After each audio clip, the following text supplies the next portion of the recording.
Paggising ko, laundry na kaagad ang inatupag ko kasi wala na akong masuot na damit.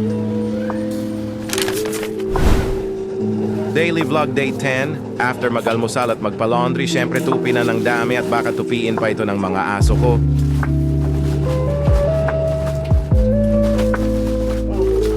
Try ako ibang banat, yung tipong medyo personal para naman makinig ka sa mga sinasabi ko. Kasi kahit anong sabihin ko, hindi tumatalab sa'yo, bingi ka ba? Tagalog din naman sinasabi ko pero bakit di mo maintindihan? Siguro kailangan mo nang mag-aral ulit para lang makaintindi ka ng maayos. Di bale, ako na mag-a-adjust para sa'yo. Ganto kasi gusto kong sabihin sa'yo, huwag kang puro duda at tanong. Pag sinabihan ka kasi gawin ang isang bagay, gawin mo kaagad. Siguro puro duda na yung utak mo at nawalan ka na ng tiwala kapag may mga pinapagawa sa'yo. Ikaw ba yung tipo ng tao na gusto muna ng pruweba bago mo gawin? Subukan mo kayang gawin na lang ng walang tanong-tanong? Minsan makinig ka naman, okay lang ba? Ito na ha, sasabihin ko na sa'yo, makinig ka ng mabuti, simple lang naman ang gusto ko, na sana naman ay gawin mo ng walang patumpik-tumpik pa, kasi baka kung ano-ano na naman ang isipin mo. Ang gusto ko lang na gawin mo ay panoorin mo ng buo ang video, tapos mag-comment ka ng GG, tapos ay share mo at mag-like ka.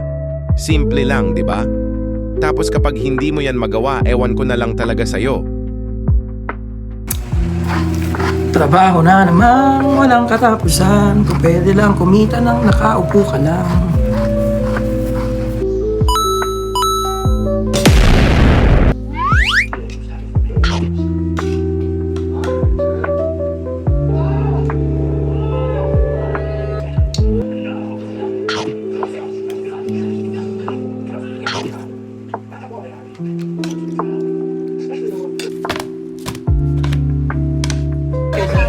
Hello guys, today we're playing chess today. Pwede na kayo.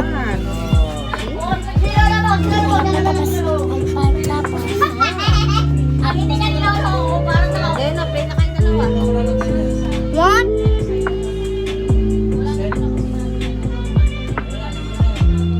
One.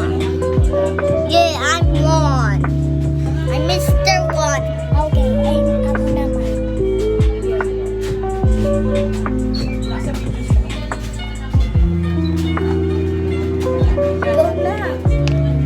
One?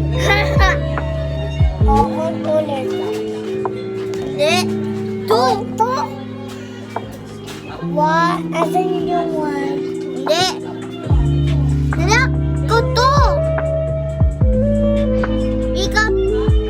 Ikaw to. Ako to? Akin to. Ikaw to. I mean, ikaw to. Ako to? No! Ako yan yung naka-yellow. Opo.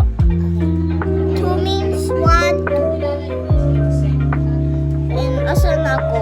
Hala. Why I forgot?